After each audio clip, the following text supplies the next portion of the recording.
Karoline Leavitt is back, and she's not pulling any punches. Every clip is pure fire.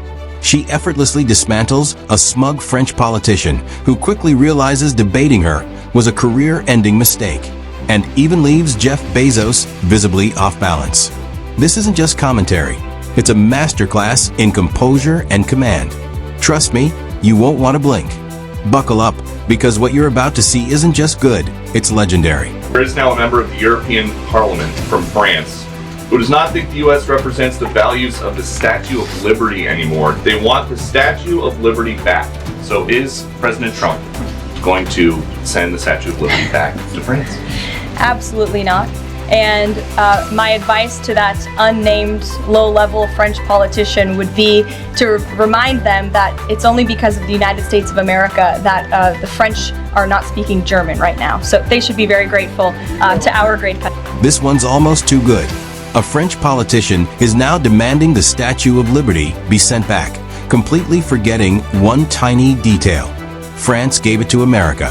And here's the kicker. His party only represents about 14% of French voters, according to the latest EU Parliament results. So no, he's not exactly the voice of the people who gifted it in the first place. Even funnier, he's from the left, the same crowd that once claimed to be global champions of liberty. You can't make this stuff up. For President Biden, he's set to deliver his first major speech since leaving office tonight. I wanted to get the president's response, or if he plans to respond to this, and comments on what Democrats are calling cuts to Social Security. My first reaction when seeing former President Biden was speaking tonight was, I'm shocked that he is speaking at nighttime. I thought his bedtime was much earlier than his speech tonight. I understand the topic of his speech will be Social Security. Let me make it very clear ahead of former President Biden's remarks. President Trump, is absolutely certain about protecting Social Security benefits for law-abiding, tax-paying American citizens and seniors who have paid into this program. I still can't wrap my head around who thought it was a good idea to let Biden give that speech. Public speaking has never been his strong suit, and this latest attempt just drove that point home. From the second he hit the stage, it was a slow-motion disaster. Half-finished sentences, random tangents, total confusion. It wasn't just awkward, it was painful. But right when political theater hit its low point, Karoline Leavitt stepped in. While Biden was stumbling through a teleprompter, she was busy delivering knockout blows to Kamala Harris and Tim Walz after their latest baffling remarks. It was clean, confident, and absolutely ruthless. Karoline didn't just respond. She took apart their entire narrative piece by piece, and the contrast was impossible to miss.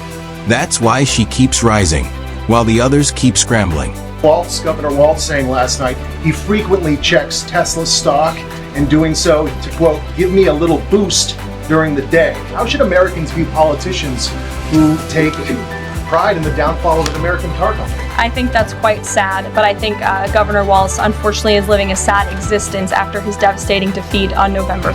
Exactly. When your political opponents are Kamala Harris and Tim Walz, the smartest move isn't arguing. It's just letting them talk. No rebuttal needed. Every time they open their mouths, they manage to do what campaign strategists dream of, completely expose themselves. Whether it's Kamala's word salad speeches or Walz's confused ramblings, it's like watching a political car crash in slow motion. You don't need spin or counterpoints. Just hand them a mic, sit back, and let reality do the heavy lifting.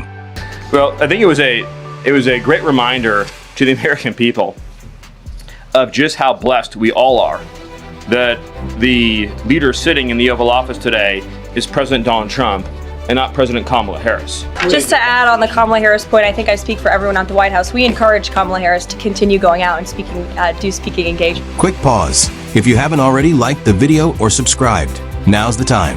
It makes a bigger difference than you think. Now about Tim Walz. Remember when the media couldn't stop hyping him during his town hall circuit? They treated him like the next Democratic superstar, a relatable middle America hero. Fast forward a few months and silence. After a string of awkward missteps and cringe moments, the same outlets that once adored him have all moved on. Turns out the next big thing wasn't so big after all. Meanwhile, across the Atlantic, The UK is dealing with its own storm, and musician Winston Marshall just dropped a truth bomb about free speech that shook the establishment. When artists start sounding more honest than politicians, you know something's off. So stick around. Between political faceplants, media gaslighting, and the growing backlash against censorship, we're just getting warmed up. In Britain, we have had over a quarter of a million people issued non-crime hate incidents. As we speak, there are people in prison for quite literally reposting memes. Would the Trump administration consider political asylum for British citizens in such a situation? Well, to your latter question, it's a very good one. I have not heard that proposed to the president, nor have I spoken to him about that idea, but I certainly can and talk to our national security team and see if it's something the administration would entertain. Now here's where it gets really interesting. This all went down during a White House press briefing designed for new media outlets, not your usual legacy press lineup. That's why the room looked different. Fresh faces, tougher questions. And the topic on the table? Not breaking news, just an issue the mainstream media had conveniently ignored for months. Everyone knew it was real, but nobody in corporate media wanted to touch it. Then, one outsider asked the question they all avoided, and suddenly it's national news. That moment tells you everything about how the media machine really works. It's not about truth, it's about control. And unless it fits their script, it never sees daylight. That's why these new voices matter.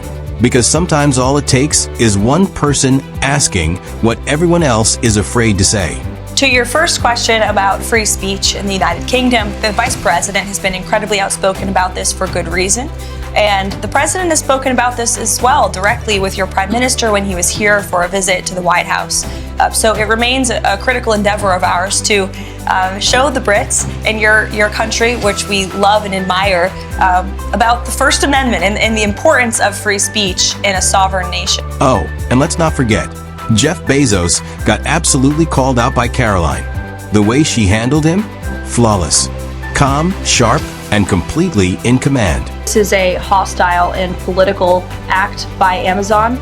Why didn't Amazon do this when the Biden administration hiked inflation to the highest level in 40 years? And I would also add that it's not a surprise because, as Reuters recently wrote, Amazon has partnered with a Chinese propaganda arm.